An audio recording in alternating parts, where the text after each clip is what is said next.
Firstly, let's talk about the presidential election. Every 5 years, Malian citizens go to the polls to elect their president. Any candidate for the presidency of the Republic must be of Malian origin and hold no other nationality at the time of filing their candidacy. They must enjoy all their civil and political rights, be of good moral character, and of high integrity.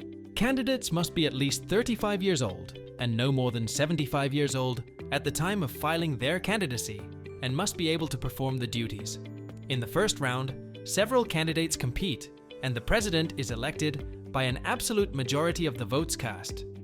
If no candidate receives more than 50% of the vote, the top 2 candidates face off in a second round, which takes place on the third Sunday following the proclamation of the first round results by the Constitutional Court. This ensures that the president is elected with a majority mandate. Once elected, the President of Mali holds significant executive power. One of their primary responsibilities is to appoint the Prime Minister. The President usually selects someone who can command a majority in the National Assembly. The Prime Minister leads the government and oversees its day-to-day operations. Now let's move on to the legislative elections. With the new Constitution of July 2023, there are now 2 chambers in Parliament: the National Assembly and the Senate. Their reunion is the Congress.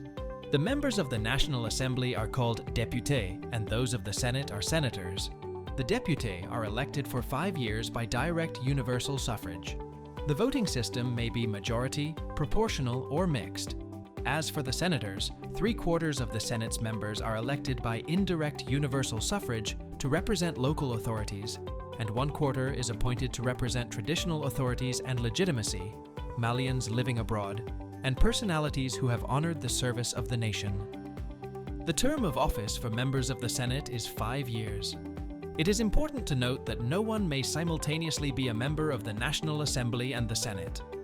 Members of Parliament play a crucial role in shaping Malian law.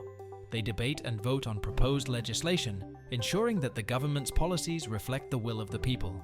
The Parliament has the power to pass laws, approve the budget, and oversee the executive branch's activities.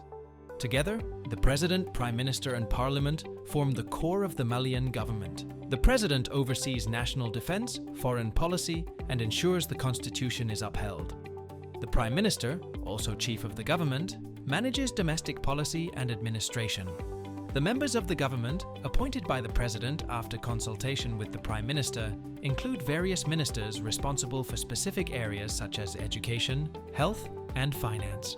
These ministers propose laws, implement government policies, and manage their respective ministries. In summary, the Malian political system is designed to balance power between the President, the Prime Minister, and the Parliament. This structure ensures that the government remains accountable to the people while effectively managing the country's affairs.